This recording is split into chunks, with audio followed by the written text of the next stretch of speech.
Is there a reason for panic in Tampa Bay? Not yet. And here's why. Because the last two games that they've lost with the Saints game and now the Washington football game, they've gotten off to terrible starts. And it's in part due to Tom Brady not having the best starts.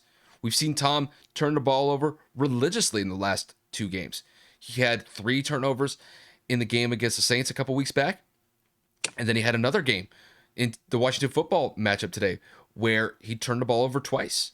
Granted, the first one I don't believe was on him, but that second interception that he had was atrocious. It was a bad interception. And it set the 8 ball behind for the Bucs the entire day today. Because even though that Washington is not that good of a team, they're still a competitive team that you have to respect. And Washington took full advantage of those turnovers early on, and they were able to get a sizable lead over Tampa within the first half of the game. Now, granted, Tampa did make some adjustments in the second half, and Tom definitely started to correct those mistakes in the second half. He did get Tampa within 4 points with about 10 minutes left in the fourth quarter after he connected with Mike Evans on a pretty nice touchdown pass. But the entire game essentially came down to one drive from Washington with 10 minutes left, and Taylor Heineke led that Washington offense on a 19-play, 9.5-minute drive that resulted in an Antonio Gibson touchdown with 30 seconds left in the game that iced it for them. A phenomenal drive from Washington from beginning to end, from the 10-minute mark to the last play of the drive with Antonio scoring that touchdown. And probably one of the biggest plays of the game was Terry McLaurin coming up with a critical third down conversion where he runs a 5-yard slant, gets absolutely demolished by the safety that's crashing down to hit him. I believe it was Mike Edwards that delivered that hellacious hit on Terry McLaurin, but he was able to hold on to the ball and extend that drive for Washington and keep Tom Brady off the field. It was the most impressive drive that I've seen from Washington the entire year. And you can honestly say at this point that that drive by Washington may be one of the best drives that we'll see the entire year. And Tampa's defense had no answer. They could not stop Washington on that drive whatsoever.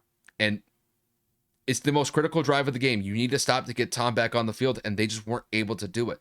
So with Tampa, I'm not concerned with them moving forward still because they're playing in the NFC South, and that division is not really that good outside of the Saints. The one team that you do have to focus on is with New Orleans, but I just don't think that New Orleans is going to be able to get over the hump against Tampa moving forward.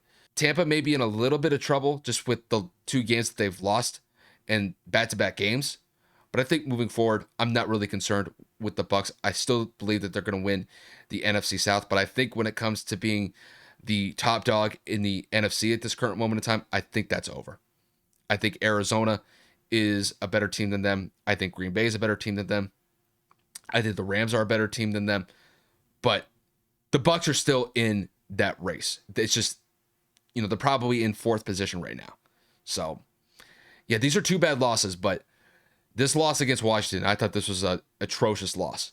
This was a bad loss for Tampa, and they're going to have to go back to the drawing board to figure this out because this does not look good on their part. I just want to circle on 2 quick things because you had a great breakdown of the game, and I agree with everything you said. And I'm just going to circle. Tampa's defense may have given up 29 points, but they locked down the running game of Washington. They kept them to 2.8 yards per carry on 34 attempts, and they sacked Taylor Heineke 5 times.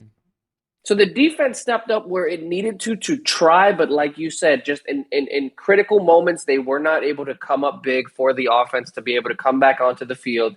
And again, I will give Taylor Heineke a lot of credit. He only had a total of 6 incompletions. He was 26 of 32.